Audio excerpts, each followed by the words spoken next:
Hey guys, what's up? It's the Culture Detective here, investigating your favorite albums, and today for my second video, I'm going to be doing another album review on the latest Westside Gunn album, Hitler Wears Hermes 8.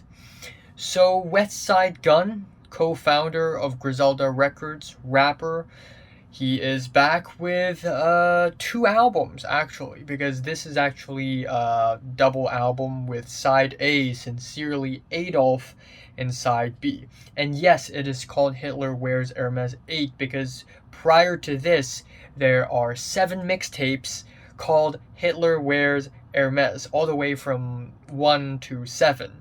But now we have two albums that are not considered mixtapes but full-length studio albums, and Westside Gunn, he's back. I've never actually really talked that much about Westside Gunn on this channel, other than the time I joked saying that Tones and I did a diss track on Westside Gunn. It was such a lame joke, but I've had fun.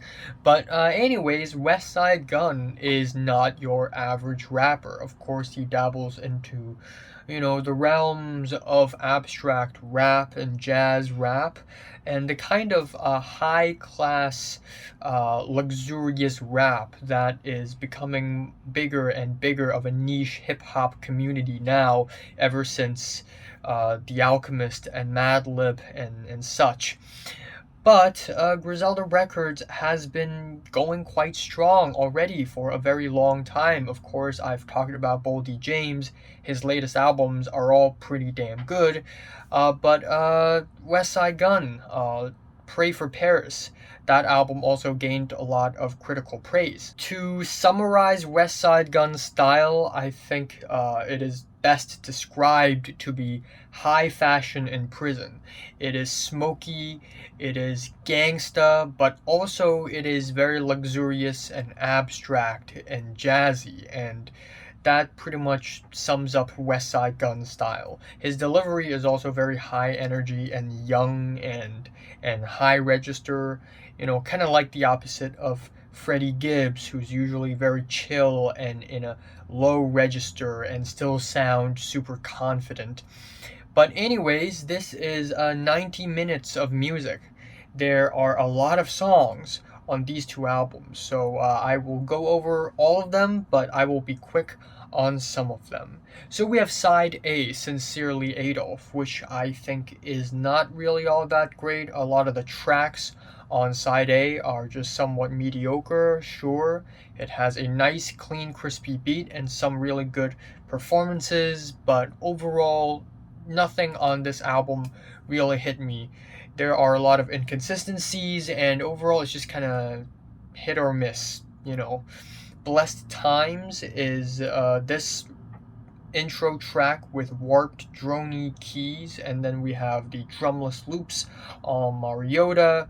The tracks Vogue Cover and Margiela Split are tracks that feel like long build-ups to the second half of the side A. Draymond features these smoky drums and abstract instrumentals, and again, the instrumentals are tasteful, but they're just not intricate or consistent enough to really hook me or grab me or anything. The track Peri Peri has some crispy kick drums and loose distorted pianos, but the first track I actually really enjoyed is Right Now, with its groovy beat that's kind of laid back and jazzy, but also kind of bitter. Stove God Cooks and Jada Kiss provide two very strong feature verses on this track, one really growly and raspy, one more relaxed. The track Westheimer also features multiple rappers, one of which is Boldy James, who also gives a really good verse. And while all the rappers on this track have a lot of chemistry, this track does not feature Westside Gunn himself whatsoever. So it just ends up feeling more like a track out of a compilation. The track Bash Money has a really nice loose rhythm and a droney backdrop, and we have Lil Wayne providing a very animated guest feature. The track Claire's Back is nearly 7 minutes long, and it features Conway the Machine and Benny the Butcher, and they are pretty much rappers with legendary statuses in Griselda Records. And seeing them together is exciting, except Conway and Benny do not really do anything with Westside Gunn on this track. It's like their recording is completely separate from Westside Gunn's recording, and Westside just kind of put them together. And yeah, the intro is very long. Structurally, it's a little messy and it's kind of disappointing. And then we have the track Spoonz, which again has an abstract, smooth instrumental. We have Conway the Machine on this track, who sounds pretty great. And the album ends off with 716 Mile, which is an atmospheric ending. Again, not much to say about these tracks. They're all just somewhat okay, somewhat mediocre, somewhat hits, sometimes misses, and yeah, side A, Sincerely Adolf, is kind of like a light 6, kind of like a strong 5 to a light 6 for me. Then we have the second side to the album, side B, and it is 20 tracks long. It is 1 hour long. It is super long. It has a lot of tracks, and somehow it is more consistent than side A. Somehow it has even bigger of a feature pool, and even more impressive of guests features. What am I even trying to say? And somehow with even more impressive guest features. The side starts off with Brody Lee and then End How You Start, a spoken word intro with soulful strings. Then, immediately afterwards, we have Hell on Earth Part 2, where Conway the Machine, Benny the Butcher, and Westside Gunn come together again, and this time they trade bars. They spit fire. I love the smoky beat, and it is exactly what I wanted to hear from them. Free Kutter is a total highlight for me. I love the jazz rap beat. I like the 1940s film noir soundtrack vibe. I don't know if it's actually from a film noir soundtrack, but it reminds me of that, so I just love it. I like the verse from J Electronica. I like the track. The track Richies is also really friggin' good. I love the chopped up vocals, the weird outro to this French film. I guess I'm just not nerdy enough to know exactly which film it is, but there's that.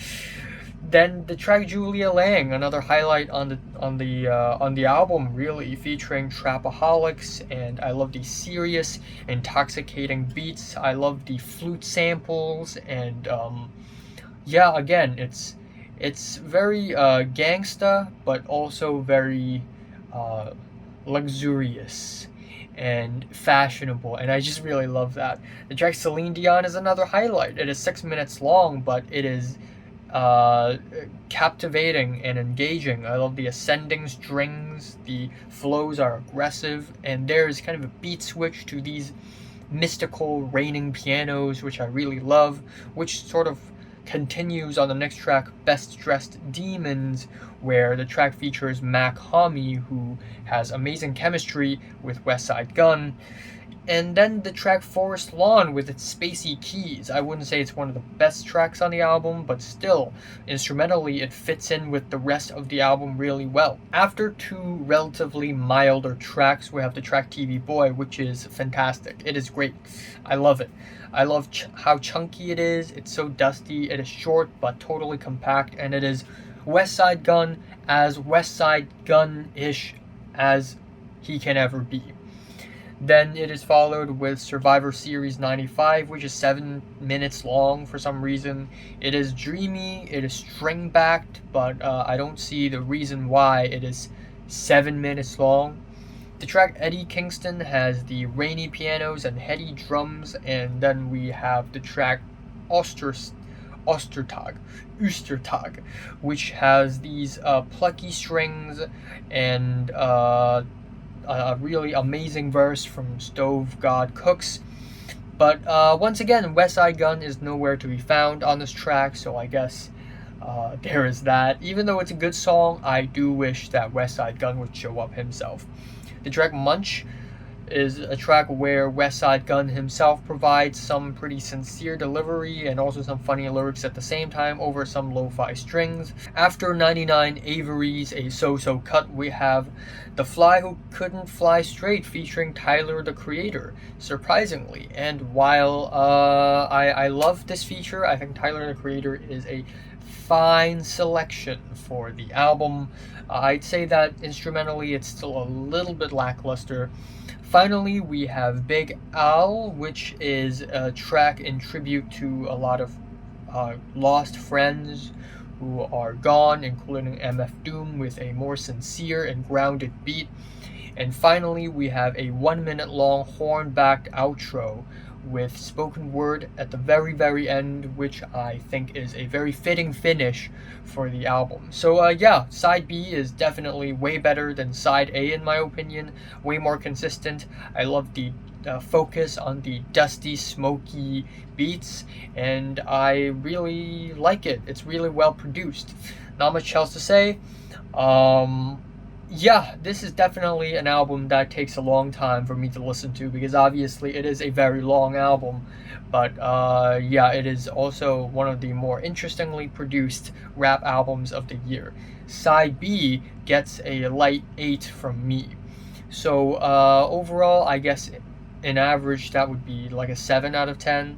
But if I had to consider these two albums separately, side B is definitely going to end up in my top 50 albums of the year list somewhere. So there is that. So, have you listened to the latest Westside Gunn albums? From 1 to 10, how much you rate them, like them, and subscribe if you want more. And thanks for watching. God, what am I trying to say?